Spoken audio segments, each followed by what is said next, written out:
پیغام T V pod cost کے ساتھ میں ہوں محمد عاصم حفیظ۔ آج ہمارے مہمان ہیں ڈاکٹر عبدالغفور راشد، اسلامی نظریاتی کونسل کے ممبر ہیں، وزیر اعلیٰ پنجاب کے مشیر رہے، ڈائریکٹر جنرل رہے اردو سائنس بورڈ کے، قرآن بورڈ کے ممبر رہے، اور اسی طرح 30 سال سے زائد درس و تدریس کے ساتھ منسلک رہے۔ ایک بھرپور سیاسی سماجی زندگی گزاری، کئی کتابوں کے مصنف ہیں، اور آج ہم ان کے ساتھ بات کریں گے مختلف حوالوں سے۔ السلام علیکم ڈاکٹر صاحب۔ وعلیکم السلام ورحمۃ اللہ۔ ڈاکٹر صاحب، آپ پاکستان کی جو سب سے معتبر ایک اسلامی ادارہ سمجھا جاتا ہے، یعنی جس کا حکومتی اثر و رسوخ بھی ہے، اسلامی نظریاتی کونسل، اس کے ممبر ہیں۔ عموماً ہمارے ہاں خیال کیا جاتا ہے کہ جی پاکستان بنا تو اسلام کے نام پر، لیکن یہاں پہ حکومتی سطح پر اسلام کے لیے کچھ نہیں ہوتا۔ کیا یہ خیال درست ہے؟ بسم اللہ الرحمن الرحیم۔ جناب پروفیسر عاصم صاحب، بہت شکریہ، آپ نے بڑے اہم پروگرام میں دعوت دی اور کچھ کہنے کا موقع ملا۔ جہاں تک پاکستان کی بنیاد ہے، کنٹروورشل بنانے کے باوجود اب بھی اکثریت کے ذہنوں میں یہی بات چھائی ہوئی ہے اور مثبت طریقے سے ثابت بھی ہے کہ پاکستان اسلام کی بنیاد پر بنایا گیا، اور اس کے بانی حضرت قائد اعظم نے اعلان کر کے کہا کہ اس کا آئین قرآن ہوگا اور قرآن کی روشنی میں اس کو چلایا جائے گا، اور سب کی نظریں اس پہ تھیں، اور اسی بنیاد پر لوگوں نے بیش بہا قربانیاں دیں، لوگوں نے گردنیں کٹوائیں، اپنے بچے ذبح کروائے، بلکہ ہماری عزتیں تار تار ہوئیں، صرف اس لیے کہ پاکستان ایک ایسا قلعہ بنے جس میں اسلام نافذ ہو، اسلام کی سربلندی ہو، اور اسلام کی برکات سے لوگ مستفید ہو سکیں۔ حالات کیسے بھی رہے، بنیاد اس کی اسلام پر تھی، اور اسی بنیاد پر 1973 میں باقاعدہ ایک آئینی ادارہ بنایا گیا، اور یہ بڑا موقر اور معتبر ادارہ ہے جس کا کام یہ ہے کہ وہ اپنے چیئرمین کی سرپرستی میں، صدارت میں، تمام ارکان جو پورے پاکستان سے تمام مکاتب اور قوم و ملت کے بڑے فاضل لوگ ہیں، ان کا کام ہے کتاب و سنت کی روشنی میں ہمارے آئین کو دیکھیں، آئینی شقوں کو دیکھیں کہ کوئی اسلام سے متصادم تو نہیں ہے، یا کوئی ایسی تو نہیں ہے کہ کوئی اسلام سے انحراف ہو رہا ہو۔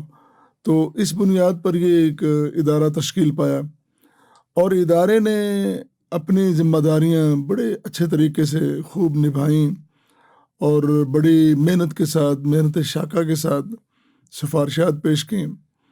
تو یہاں تھوڑا سا ہمیں بدقسمتی کا وہ اظہار کرنا پڑتا ہے، جس طرح پاکستان کے تمام ادارے کما حقوق اپنی خدمات یا اپنی ذمہ داریاں نہیں نبھا سکیں، یہی بدقسمتی اس ادارے کے ساتھ بھی رہی کہ ادارے نے تو اپنا کام کیا، اپنی سفارشات مرتب کی اور گورنمنٹ کو پیش بھی کی، لیکن وہ جنہوں نے اس کی تنفیذ کرنی تھی، ان کو نافذ العمل بنانا تھا اور اس سے قوم کو فائدہ پہنچانا تھا، وہ صحیح طریقے سے کام نہیں ہو سکا۔ بہرحال ادارہ آج بھی جاری ہے، اس کی محنتیں جاری ہیں، سفارشات جاری ہیں، اور آج بھی ملک و ملت کے بڑے موقر اور معتبر لوگ اس ادارے کے ممبرز ہیں، اور یہ کام جاری ہے الحمدللہ۔ ڈاکٹر صاحب، اگر ہم کہیں کہ یہ تو آپ نے بھی کہا، ہم بھی دیکھتے ہیں کہ ساری کامیابیاں تو نہیں ملی اور بہت سے مسائل بھی رہے، لیکن کچھ اہم چیزیں جو اس ادارے نے واقعی ان پٹ دیا ہو اور اس کی وجہ سے کچھ چیزیں روک دی گئی ہوں، کچھ قانون سازیاں، اس حوالے سے اگر کچھ آپ شیئر کریں ہمارے ناظرین کے ساتھ۔ میں بالکل پن پوائنٹ کر کے تو میں آپ کو نہیں شیئر کروں گا، تو میں اتنا ضرور کہتا ہوں کہ مختلف ادوار میں بہت سارے مواقع ایسے آئے کہ جو شرعاً ایک متصادم کی چیز نظر آتی تھی، کوئی امر، کوئی فعل، کوئی کام ایسا تھا، وہ اس ادارے نے اپنی سفارشات پیش کیں، اور پھر اس کو پارلیمنٹ نے اس کو سیکنڈ کیا، اس کو اون کیا، اور قوم کی، بلکہ مذہب کی، دین کی اور قوم کی لاج رکھی۔ تو بہت سارے مواقع ایسے ہیں، تو اس پہ باقاعدہ ایک نشست کی جا سکتی ہے۔ تو میں صرف اتنا کہوں گا کہ یہ مطلب آج کل بھی جو یہ ٹرانسجنڈر اور دوسرے معاملات چل رہے ہیں، تو اس میں آن بورڈ ہے پارلیمنٹ بھی اور اسلامی نظریاتی کونسل بھی، اور جس طرح قوم کی ڈیمانڈ ہے، اور قوم کی ڈیمانڈ مجموعی طور پر کبھی غلط نہیں ہوئی. قوم ہمیشہ دین کی برکتیں دیکھنا چاہتی ہے, کتاب و سنت کے آئین کی بالادستی دیکھنا چاہتے ہیں. یہ تو چند عناصر ہوتے ہیں جو ادھر ادھر کی آوازیں اٹھاتے ہیں, ورنہ من حیث القوم ہر فرد یہ چاہتا ہے کہ اسلام کی برکات سے مستفید ہوا جائے. ڈاکٹر صاحب ہم بہت مختصر یعنی اس ادارے کا سٹرکچر کیا ہوتا ہے, یعنی ممبرز کس طرح بنتے ہیں اور کتنے ممبر ہوتے ہیں, اور کیا ہم کہہ سکتے ہیں کہ یہ ملک کے خاص کر دینی طبقے کی رہنمائی کا فریضہ سر انجام دیتا ہے, مطلب اچھی نمائندگی ہوتی ہے؟ میں نے پہلے بھی اپنی گفتگو میں عرض کیا کہ تمام مکاتب کی نمائندگی ہوتی ہے. ایک تو یہ ہے کہ سب کی نمائندگی ہوتی ہے. اس کے 20 ممبرز ہوتے ہیں پورے ملک میں سے, جی 20, اور انہیں 20 میں سے ایک چیئرمین ہوتا ہے. چیئرمین کے علاوہ 19 ہوتے ہیں. تو تمام مکاتب کی نمائندگی ہوتی ہے. ویسے تو 2 افراد ہونے چاہیے, لیکن بسا اوقات کسی کے زیادہ ہو جاتے ہیں, کسی کا کم ہو جاتا ہے. اور اس میں ٹیکنوکریٹس بھی ہوتے ہیں, اور اس میں اعلیٰ عدلیہ کے ریٹائرڈ جج صاحبان بھی ہوتے ہیں, تو ان کو بھی شامل کیا جاتا ہے. یعنی دین کے ماہرین ہوتے ہیں, علوم قرآن, علوم حدیث اور علوم فقہ سے واقف ہوتے ہیں, اور بلکہ ماہرین ہوتے ہیں. اور پھر جو ججز ہوتے ہیں ان کی ساری زندگی عدل و انصاف میں گزری ہوتی ہے. اسی طرح ٹیکنوکریٹ جو اس کی کوئی بھی امر ہوتا ہے, اس کی جو ٹیکنیکل پوزیشن اس کو دیکھنا ہوتا ہے, اس کے لیے وہ موجود ہوتے ہیں. تو بڑی بھرپور نمائندگی ہوتی ہے. تو یہ ایسا نہیں کہ ایسے اس کو مطلب آ کے اس میں ڈال دیے جائیں. دوسری یہ بات ہے کہ ہمارا جو عدل و انصاف کا محکمہ ہے, وزارت قانون, وہ ایک سفارشات مرتب کرتی ہے پورے ملک سے, جن کو سمجھتے ہیں کہ یہ نمائندگی کر سکتے ہیں, اور پھر وہ سفارشات آگے پرائم منسٹر تک جاتی ہیں. ایک سمری کہہ لیں, تو بالآخر اس کو صدر اس کو فائنل کرتا ہے, اس کے دستخط سے پھر اس کو ایک آئینی حیثیت ملتی ہے.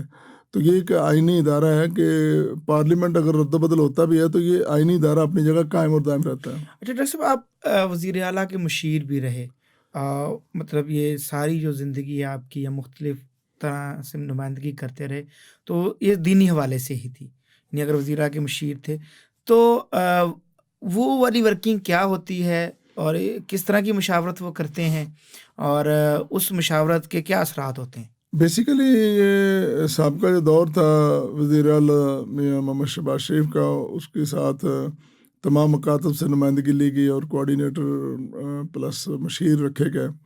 تو میں اپنے مکتب کی نمائندگی کرتا تھا, میرے ساتھ دوسرے 3 افراد اور بھی تھے, تو ہم چاروں اپنے اپنے مسئلے کی نمائندگی کرتے تھے. ہمارے ذمہ یہ تھا کہ کوئی بھی کنٹروورشل ایک معاملہ آتا ہے, کوئی مسجد کا معاملہ ہے, ادارے کا معاملہ ہے, یا کوئی بھی ایسا ایشو پیدا ہوتا ہے, تو ہم اپنے پورے مکتب کو آن بورڈ رکھ کے خود بھی اپنا انپٹ دیتے تھے, اور اپنے مکتب کو اور مکتب کی جید علماء کو ان کو آن بورڈ رکھ کے ہم اپنی رائے وہاں اظہار کرتے تھے.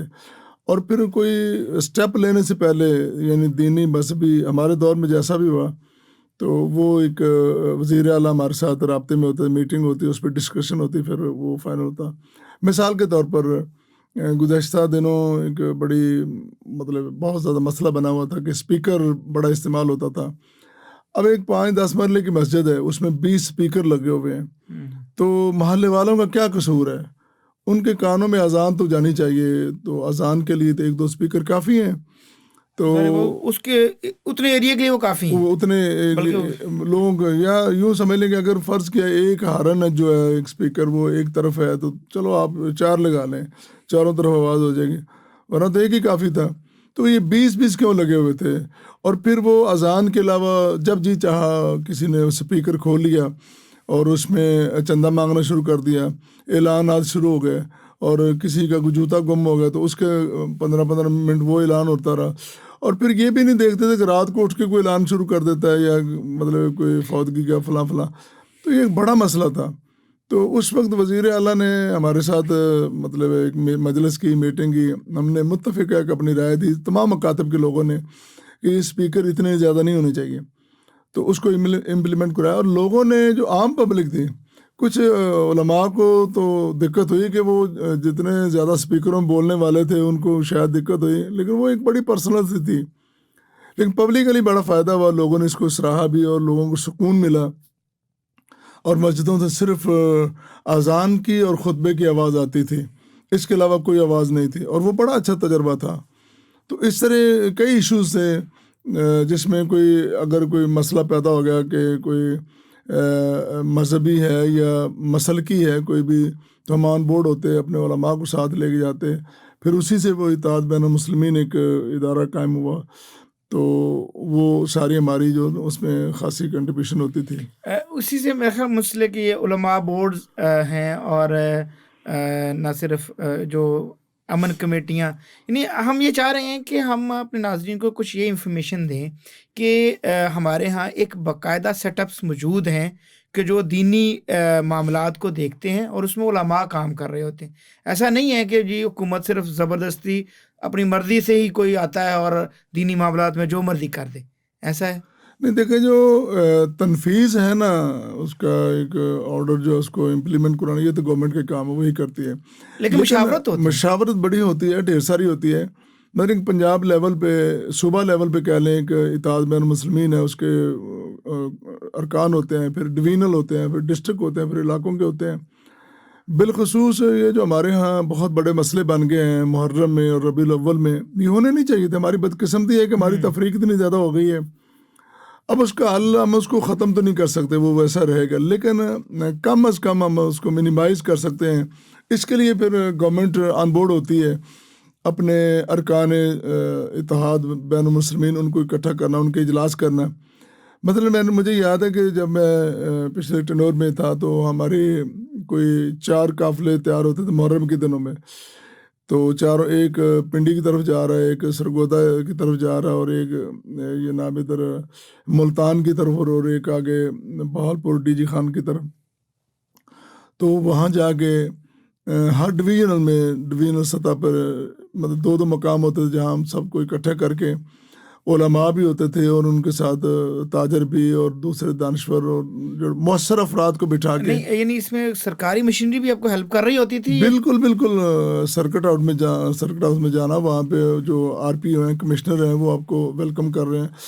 اگر آپ کے ساتھ وہاں ڈویژن لیول پہ آر پی اور کمشنر کھڑا ہے، جس میں ساری مشینری کھڑی ہے، اور ایک بڑا اچھا تاثر ابھرتا ہے کہ پوری گورنمنٹ اس میں انوالو ہے. اور یہ ایک اچھا اقدام ہے، یہ پریکٹس اچھی ہے. تو پھر بڑا کینلی اس کو دیکھا جاتا ہے. اور پھر میں سمجھتا ہوں، جو میں نے عملاً دیکھا ہے، کہ ہماری انتظامیہ بڑی اس میں اتنا انوالو ہوتی ہے کہ وہ دن رات انہوں نے ایک کیا ہوتا ہے، اور ایک مسجد میں جانا، ایک امام بارگاہ میں جانا، اور ایون کہ گلیوں تک نظر رکھنی بہت مشکل کام ہے. لیکن ہماری قوم کے نوجوان بڑی ذمہ داری ادا کرتے ہیں، اور علماء کے وفد بھی ان کے ساتھ ہوتے ہیں. یعنی جو ہر ضلع سطح پر یا ایون تحصیل اور ایون تھانے کی سطح پر بھی علماء کو ساتھ شامل رکھا جاتا ہے کہ وہ ان معاملات میں معاونت کریں سرکار کی. بالکل علماء بھی ہوتے ہیں، اور جو سماجی اور معاشرتی، ایک تو پولیٹیکل ہوتے ہیں، اس میں وہ کم ہوتے ہیں. اور علماء اور جو سماجی رہنما ہوتے ہیں، سوشل ورکر جو ہوتے ہیں، ان کو آن بورڈ رکھا جاتا ہے، اور ان کی پوری نظر ہوتی ہے گورنمنٹ کی. اچھا ڈاکٹر صاحب، اسی طرح کچھ صوبائی سطح پر یا قومی سطح پر کون سے اور ادارے ہیں، جیسے مثلا سیرت اسٹڈیز کے یا قرآن کی پبلشنگ، اس طرح کے ادارے، یعنی ان کا کوئی تعارف اگر کرائیں آپ؟ ہمارے صوبے میں حسن اتفاق سے ادارے زیادہ ہیں دوسرے صوبوں کی نسبت. پنجاب میں زیادہ ہیں. پنجاب میں ایک تو یہ ادارہ ہو گیا نا، اتحاد بین المسلمین کمیٹی اس کو کہتے ہیں، پورا نام اس کا اتحاد بین یعنی المسلمین. یہ مختلف مواقع پر ایکٹیو ہوتی ہے اور علماء کے ساتھ مل کے یہ مختلف انتظامات کرتے ہیں. ایک تو طے شدہ محرم اور ربیع الاول تو ڈیفینیٹ ہوتا ہے. پھر اس کے علاوہ بھی جب بھی ضرورت پڑتی ہے تو یہ ان کے ساتھ ہوتا ہے، رابطہ ہوتا ہے، اور گاہے بگاہے ان کی میٹنگز ہوتی رہتی ہیں. کبھی وزیر اعلیٰ میٹنگ لیتا ہے، کبھی منسٹر لیتا ہے، اور کبھی کمشنر، اور کبھی ڈی سی وغیرہ، اور جس لیول کی ہو وہ چلتے رہتے ہیں. اس کے علاوہ ایک بڑا ادارہ ہے پنجاب قرآن بورڈ کا. میں 8 سے اس کا ممبر ابھی بھی ہوں الحمدللہ. تو اس نے بہت کام کیا ہے پنجاب قرآن بورڈ نے.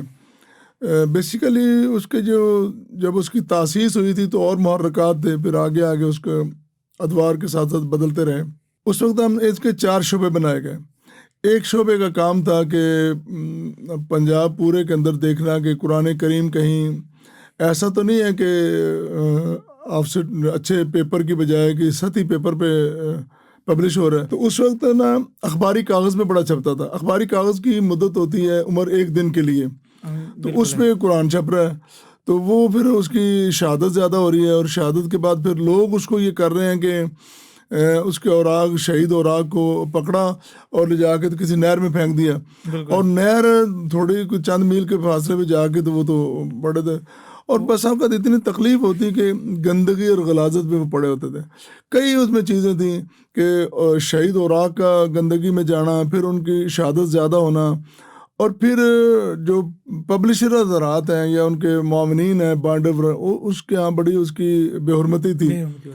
تو وہ ایک ایسا شعبہ بنا, مجھے اس کا نا بنایا گیا کنوینر یا چیئرمین کہہ لیں. پاکستان کے بڑے جید علماء اس میں شامل تھے, بڑے بڑے نام ہیں, تو وہ بھی میرے ساتھ تھے, اور ہم نے بڑا کام کیا.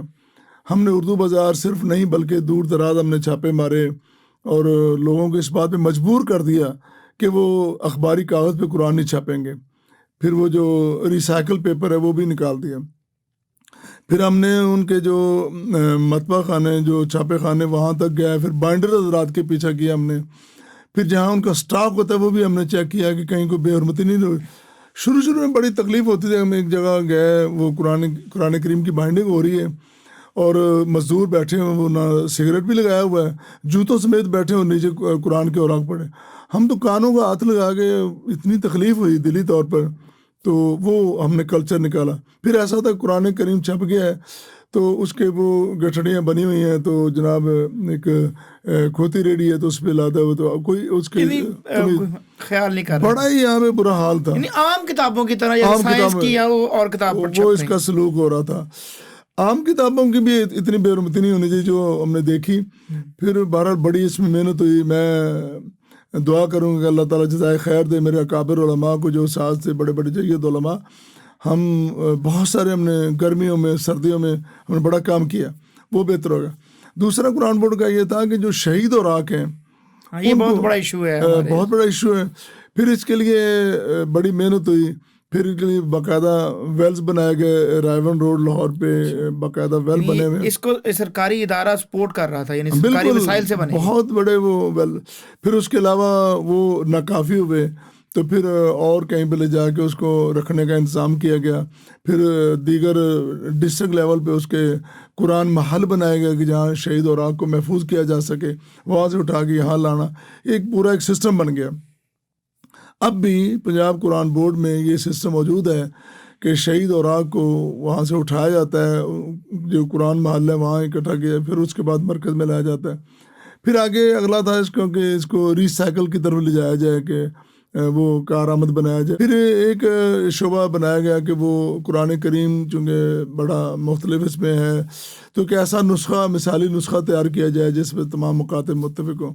وہ بہت سارا کام ہوا, اور ایک جگہ جا کے رائٹنگ بھی اور اس کے سٹائل ایسا ہو کہ جسے وہ اس کا اعراب وغیرہ کا بھی مسئلہ نہ رہے, سب متفق ہو جائیں گے. یہ اعراب بھی, یہ ساری, یہ ٹھیک ہے, یہ لہجہ ٹھیک ہے, اس پہ وہ سارے متفق ہونا.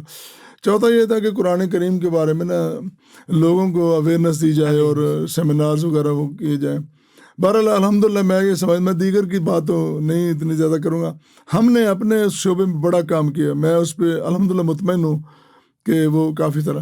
دوسرا یہ تھا کہ پنجاب علماء بورڈ, متحدہ علماء بورڈ, اس کا کام یہ تھا کہ جو فیک اور ہیٹ مٹیریل ہے خاص کر اس پہ نظر رکھنا. بہت بڑا ایشو ہے ہمارے, بہت بڑا ایشو تھا.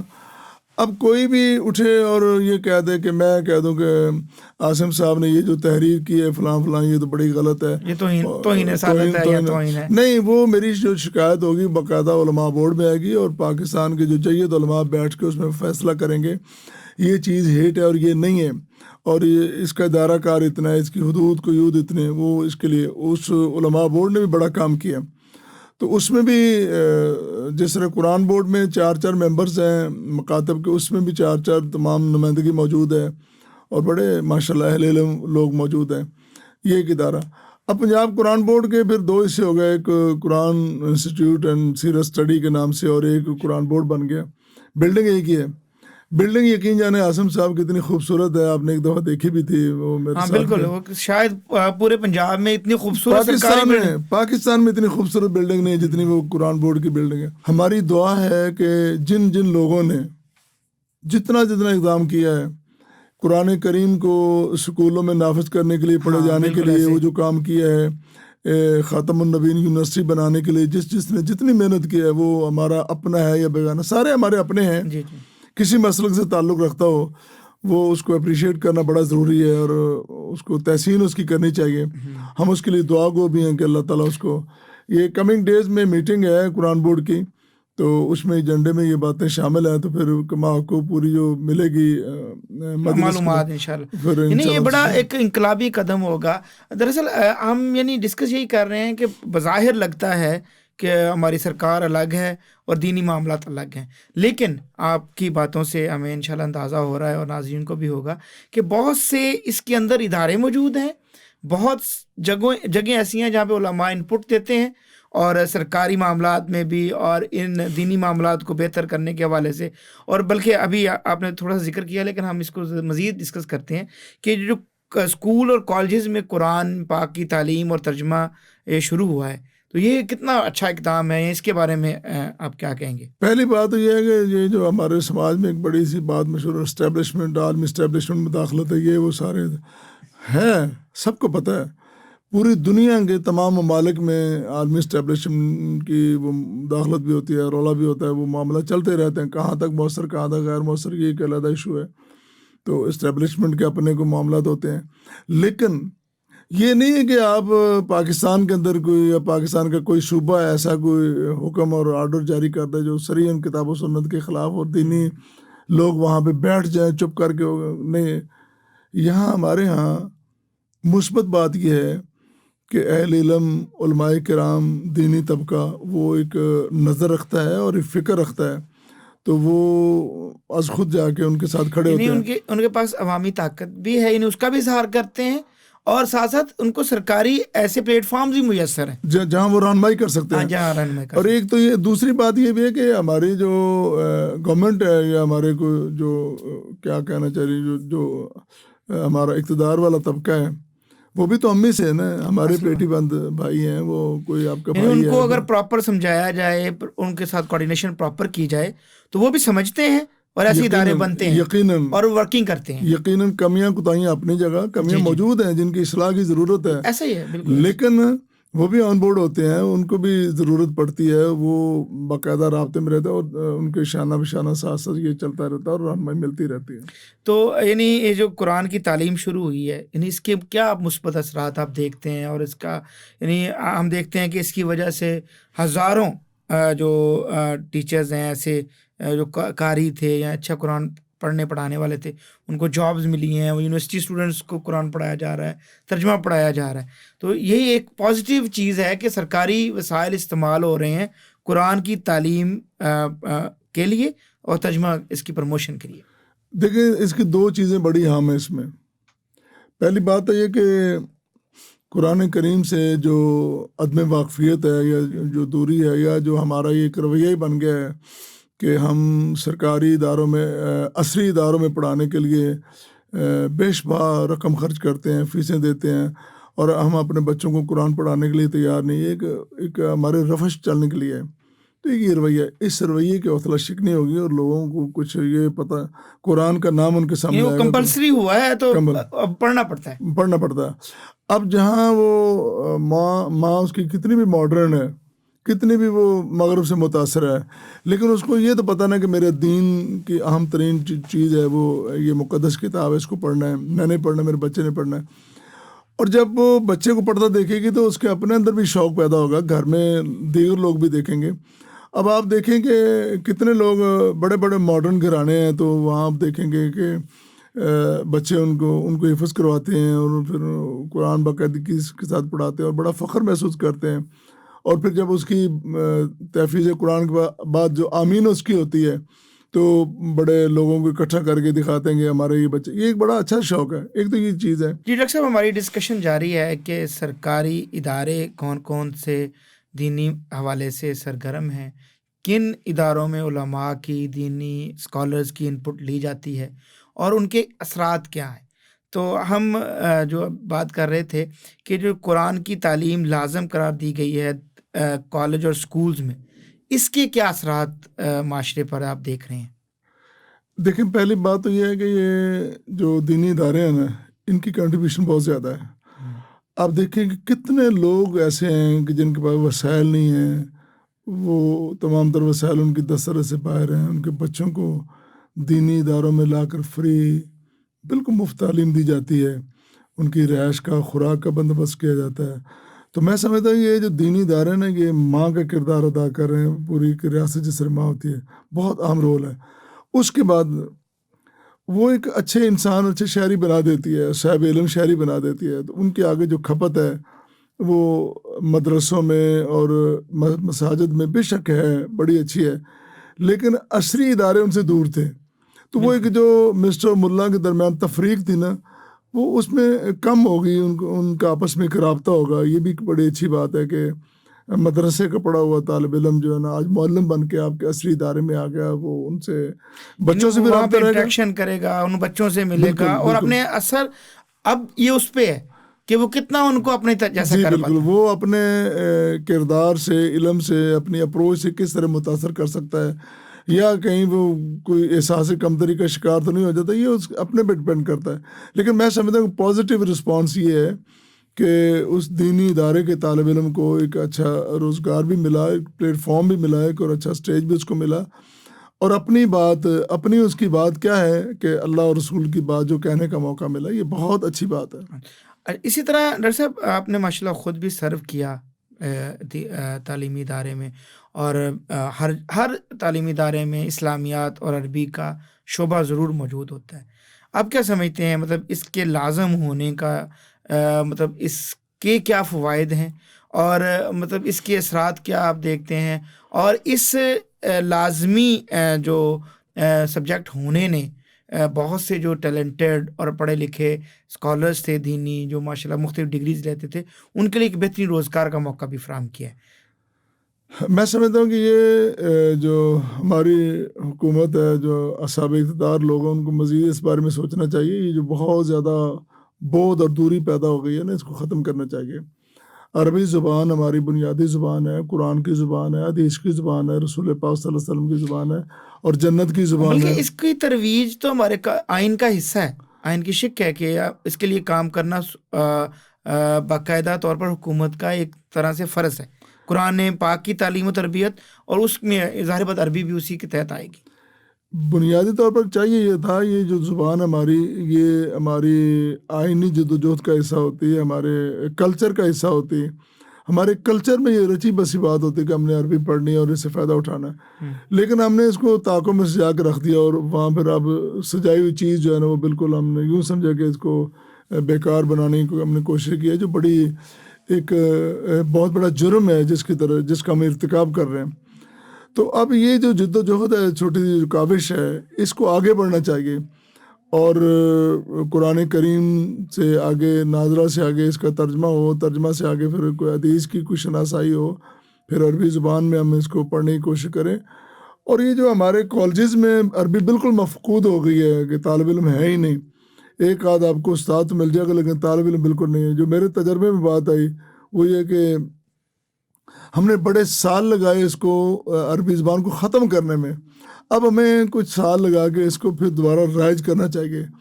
تو جس طرح دینی مدارس کے فاضلین یا ہمارے عصری اداروں سے پڑھے ہوئے عربی کے فاضلین وہ اسکولوں میں جائیں, کالجز میں جائیں, یونیورسٹیز میں جائیں, اور ایک خاص محبت کی فضا پیدا ہو, تو یہ ہمیں اس کے لیے کوشش کرنی چاہیے.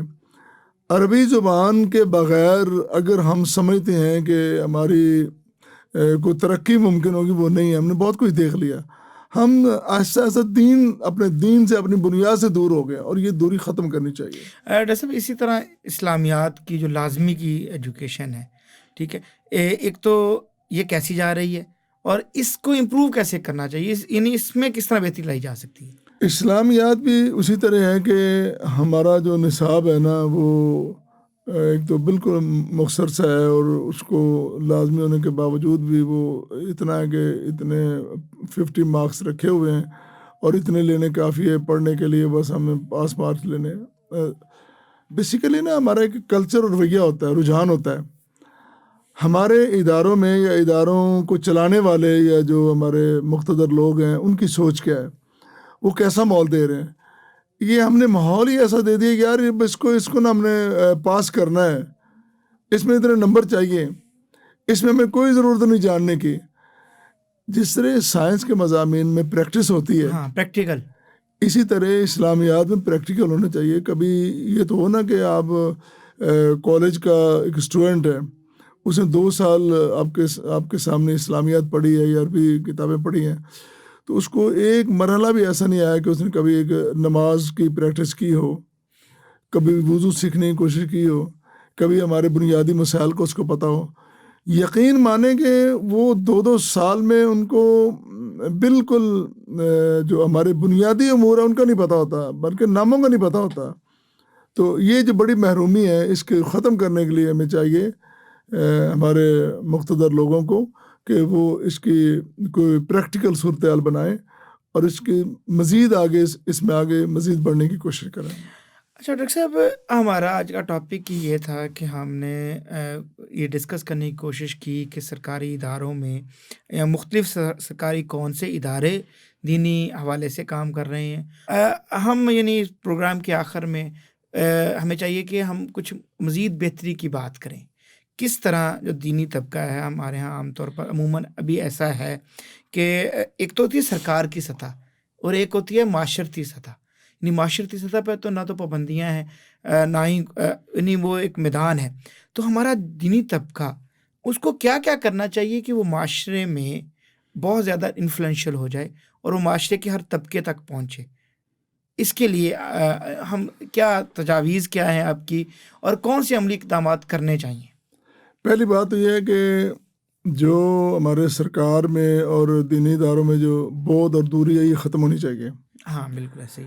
جتنی نفرت سرکار کے دلوں میں موجود ہے دینی اداروں کے لیے وہ ختم ہو، اور جو دینی اداروں میں نفرت ہے ان کے لیے وہ ختم ہونی چاہیے. تو ڈاکٹر صاحب اس کا میں اس پہ اصل میں اس طرف جانا چاہ رہا ہوں کہ ہمارے جو دینی طبقہ ہے یا دینی ادارے ہیں یہ کیوں نہیں سوچتے کہ ہم اپنے بچوں کو، اپنے ذہین بچوں کو سرکار میں بھیج دیں تو یہ سرکار چلائیں گے؟ نہیں، دیکھیں سارے بچے تو سرکار میں نہیں بھیجے جا سکتے، سارے بچے دینی اداروں میں وہ ملی جلی صورتحال. میں سمجھتا ہوں کہ یہ جو بیسیکلی دوری ہے نا کہ اس کو ہم نے یہ بنانا ہے، اس کو ہر طالب علم کو ہماری بنیادی دینی تعلیم ہونی چاہیے. ہاں وہ کوئی بھی ہے. میٹرک تک ہمارا ایسا نظام ہو، میٹرک تک ایسا ہو کہ کتابیں کم ہو اور تعلیم زیادہ ہو. بالکل ہمارے ہاں کتابیں زیادہ اور تعلیم کم ہے. میٹرک تک بچہ اتنا تھک جاتا ہے، اتنا اس کا برا حال ہو جاتا ہے، اس کو اتنا بوجھ نہیں ڈالنا چاہیے. میٹرک جب وہ شعوری حالت میں جاتا ہے پھر اس کا زیادہ پہلے اس کے دینی تعلیم بھی ہو، عصری سماجی سارا اس کو تمدن و تہذیب کا پتہ ہو، اخلاقیات سکھائی جائے. میٹرک کے بعد اس کی ذہنی سطح کا اندازہ لگایا جائے کس طرف جا سکتا ہے، پھر اس کو اس طرف لے جایا جائے. اور اس کو ڈاکٹر بنانا ہے، انجینئر بنانا ہے، اس کو اسکالر بنانا ہے، یہ شیخ الحدیث بنا ہے، مفتی. جس طرح آپ گورنمنٹ کے اداروں میں بیٹھ کے سوچتے ہو کہ یہ ڈاکٹر بننا ہے، یہ ماہر قانون بننا ہے، اسی طرح یہ بھی سوچیں کہ اس نے شیخ الحدیث پڑھنا ہے، اس نے استاد فقہ پڑھنا ہے، وہ بھی اسی طرح کی اہمیت کا حامل ہونا چاہیے. یہ دوری. اور دوسری بات یہ کہ دینی اداروں میں جس طرح ان کی ذمہ داری ہے کہ ہم نے ہر جگہ پہ دین کی آواز پہنچانی ہے، تو ضروری نہیں کہ آپ لٹ لے کے ان کے پیچھے پڑھیں. آپ محبت اور پیار کی زبان، یہ پیار کی زبان اتنی نہ ہو کہ آپ اپنا موقف چھوڑ دیں. موقف پہ اپنے قائم رہیں، اصول پہ قائم رہیں، لیکن وہ محبت اور پیار کے ساتھ بھی رہا جا سکتا ہے، اپنے رابطوں کو بڑھا کے بھی رہا جا سکتا ہے. اور پھر ایک دنیا کا بڑا ایک بنیادی اصول ہے، آپ نفرت کرتے ہوئے کسی جگہ سے اٹھ کے آ جائیں گے، وہ جگہ فل ہو جائے گی، کوئی اور آگے بیٹھ جائے گا. آپ نے ان اداروں کو چھوڑا، آپ نے اس صحبت کو چھوڑا، آپ نے اس صدر نشینی چھوڑی اور آپ کی جگہ کچھ اور لوگ آگے بیٹھ گئے. کیوں نہیں آپ اپنی جگہ واپس بیٹھ جاتے؟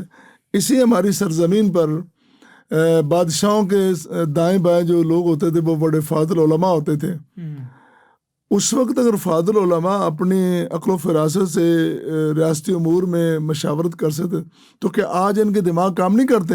بالکل. آج ان کے کیا پرزے معاذ اللہ کم ہو گئے؟ سب کچھ موجود ہے. ہم نے لائنیں مختلف کر لی ہیں، اپنے دوریاں زیادہ بڑھا لی ہیں، ہم اپنی صلاحیتوں پہ ہمارا اعتماد بہت کم ہو گیا ہے، جو اعتماد ہمارا بحال ہونا چاہیے. اور اس جگہ پہ رہنمائی کے لیے علماء ہو، کتاب و سنت کے آپ عالم اور فاضل ہو، آپ کی سینس اور عقل زیادہ کام کرتے، آپ کو آگے بڑھ کے پوری رہنمائی کرنی چاہیے۔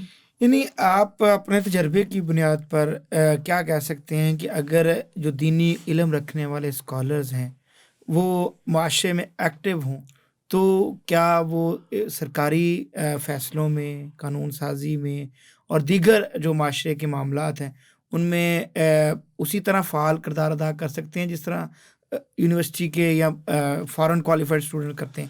دیکھیں، اس میں نا بنیادی چیز ہمیں یہ سمجھنا ہوگی، خطیب کا کام صرف خطبہ دینا نہیں ہے، امام کا کام صرف نماز پڑھانا نہیں ہے، ان کا کام یہ ہے کہ اپنے دائیں بائیں معاشرے، ہمسایوں میں، معاشرے میں، سماج میں دیکھیں کہ ہم نے بھی عام انسانوں کی طرح رہنا ہے۔ ہمارے رہنما مقتدیٰ پیغمبر آخر الزمان جناب محمد مصطفیٰ صلی اللہ علیہ وسلم اتنی مخالفت کے باوجود، یعنی ان کا معاشرہ اپنا نہیں تھا، بیگانہ تھا، مخالف تھے سارے، اس کے باوجود مخالفین کے گھروں میں جا کے تیمارداری کرتے، مخالفین کے گھروں میں جا کے داد رسی کرتے، مخالفین کے غموں میں، ان کے دکھوں میں جا کے شریک ہوتے، ان کے جب کوئی مشکل گھڑی آتی ان کے ساتھ جا کے کھڑے ہو جاتے۔ تو آج کا جو ہمارا عالم ہے وہ مقدس کیوں بنا ہوا ہے اتنا کہ وہ کہتا کہ میں نے نہیں کسی کے ساتھ جا کے ملنا؟ آپ نے اپنی ایک جگہ کیوں خاص کر لی کہ میں نے یہاں سے نیچے آ کے نہیں بیٹھنا، میں نے کرسی پہ بیٹھنا، میں نے نیچے ان کے چٹائی پہ نہیں بیٹھنا؟ آپ اپنے بھائی کے ساتھ بیٹھیں، وہ چاہے معاشرے کے کسی طبقے کا بھی ہے۔ علم نے آپ کو متواضع بنانا ہے، علم نے آپ کو رواداری اور برداشت کرنے والا بنانا ہے، علم نے آپ کو متکبر نہیں بنانا۔ تو آپ یہ جو ایک بالکل منفرد مقام بنا لیا ہے تو پھر دوری تو آپ نے خود پیدا کر لی۔ اب اپنے بھائیوں کے ساتھ بیٹھیں، ان کے دکھوں میں شریک ہوں، ان کے غم آپ شیئر کریں، ان کے مسائل کو ایڈریس کریں۔ مثلا ایک بندہ کھڑا ہو جاتا آگے، کہتا جی میں نے کہ الیکشن لڑ رہا ہوں، اور میں الیکشن لڑنے کے بعد میں نا وہاں پہ جھنڈے گاڑ دوں گا، پارلیمنٹ میں یہ کر دوں گا، پارلیمنٹ میں وہ کر دوں گا۔ آپ کو جو آڈینس، آپ کو سننے والے، آپ کے جو ضرورت مند ووٹر ہیں، وہ کہہ رہے ہیں یار یہ ہماری تو بات ہی نہیں کر رہا، ہماری بات یہ کر کہ تھانے میں جو ہماری تکلیف ہے اس کا کیا بنے گا، ہماری بات کر جو ہمیں آٹا نہیں مل رہا اس کا کیا بنے گا، ہمیں جو سبزی نہیں مل رہی اس کا کیا بنے گا، ہمیں جو روڈ پہ مشکل ہے، گلی میں ہماری کچی پڑی ہوئی ہے، ہماری یہ وسائل، اس کا کیا، یہ تو بات نہیں کر رہا، اور تو کہہ رہا کہ میں وہاں۔ اب وہ سیاست نہیں ہے کہ تو مطلب وہاں کی ساری باتیں کر، وہ وہاں جب جائے گا تب کر لینا، یہ باتیں یہاں کرنے والی۔ تو آپ عوام میں کھڑے ہو کر اپنے بھائی بندوں میں کھڑے ہو، ان کی ضرورت کی بات کریں، یہ ایک فطری بات ہے، یہ ایک بڑی عملی بات ہے۔ تو علماء، خطباء اور ائمہ حضرات کو چاہیے، بڑی احترام کے ساتھ میری گزارش ہوگی کہ ہم عام انسانوں میں بیٹھیں، عام انسانوں کی طرح ہم رہیں۔ یہ جو تعلق ہے نا مطلب اللہ تعالیٰ کے ساتھ، میں کبھی کبھی اپنے نوجوانوں کو یہ بات کہا کرتا ہوں، نبی کریم صلی اللہ علیہ وسلم کے بارے میں، آپ کی ٹیم کے بارے میں قرآن نے 3 باتیں بڑی اہم بتائی ہیں۔ وہ یہ ہے کہ محمد رسول اللہ صلی اللہ علیہ وسلم والذین معہ اشداء علی الکفار رحماء بینہم۔ پہلی بات، اشداء، سخت، کس میں؟ اپنے موقف میں، اپنے موقف میں پالیسی پہ بڑے سخت ہیں، اس میں کوئی تبدیلی نہیں، موقف ان کا قائم رہے گا۔ دوسری بات یہ ہے کہ رحماء بینہم، تو آپس میں ایک دوسرے کے ساتھ تعاون کرنے والے، زخموں میں مرہم رکھنے والے، ساتھ چلنے والے، محبت پیار کرنے والے۔ 2 باتیں ہوں گی۔ تیسری بات، تراہم رکعا سجدا یبتغون فضلا من اللہ، اللہ کے ساتھ تعلق ان کا نہیں ٹوٹنا چاہیے، وہ برقرار رہنا چاہیے۔ آپ کو علم نے یہ بات سکھائی ہے کہ آپ اللہ کے ساتھ تعلق اپنا مضبوط رکھیں گے، اور پبلک کے ساتھ بھی ناتا نہیں آپ توڑنے پائیں گے، دونوں آپ نے ساتھ ساتھ رکھنے۔ آپ نے ایک چیز تو سنبھال لی ہے، دوسری بالکل بیگانے ہو گئے، اور جس میں آپ بیگانے ہو گئے ہیں پھر آپ اس میں حق بھی اپنا جتاتے ہیں اور وراثت بھی مانگتے ہیں۔ تو کیوں مانگتے ہیں پھر؟ اگر آپ کو حق چاہیے تو حق یہ ہے کہ پہلے حق ادا کرو، بالکل، تو پھر انشاءاللہ آپ کو حق ضرور ملے گا۔ جی ڈاکٹر صاحب، بہت زبردست ڈسکشن رہی آج کے پروگرام میں۔ ہم نے ڈسکس کیا کہ سرکاری اداروں میں کس طرح مختلف سرکاری اداروں کی ورکنگ کے بارے میں، خاص کر دینی معاملات پہ ورکنگ کی، اور بڑی اچھی آپ کی تجاویز آئیں کہ کس طرح ہمارا دینی طبقہ یا علماء کرام مزید آگے بڑھ کر کردار ادا کر سکتے ہیں۔ دیکھیں، بہت سی مایوسی عام طور پر پھیلانے کی کوشش کی جاتی ہے، بہت سی کمیاں کوتاہیاں تو ہیں، لیکن یہ ہمارا ملک ہے اور ہمیں ہی اس کو سنوارنا ہے. اگر ہم نے اس کو دینی بنانا ہے تو ہم نے ہی بنانا ہے، ہمارے اسی طبقے نے بنانا ہے. اگر اس پہ جو لبرل اور سیکولر کی جلگار روکنی ہے تو بھی ہم نے ہی روکنی ہے، ہر سطح پر، وہ قانونی سطح ہو، وہ معاشرتی سطح ہو، وہ حکومتی سطح ہو. اس کے لیے کچھ ادارے تو موجود ہیں، ان اداروں کو بڑھانے کی بھی ضرورت ہے. اگر کہیں پہ حکومتی یا سرکاری معاملات میں علماء کو انوالو کیا جاتا ہے تو وہ ایک بیسٹ اپنی آؤٹ پٹ وہاں دیں. وہ جتنے بیسٹ اپنے آپ کو پرفارمر ثابت کریں گے تو اتنا ہی وہاں پہ ان کی یعنی سنی جائے گی، ان کی مانی جائے گی اور معاشرے پہ اثرات بھی ہوں گے. بہت شکریہ آپ کا. انشاءاللہ ہم انہی ٹاپکس پہ مزید آپ سے بات کرتے رہیں گے اور پیغام کے اسپیشل پوڈ کاسٹ کے ساتھ انشاءاللہ دوبارہ حاضر ہوں گے. السلام علیکم ورحمۃ اللہ.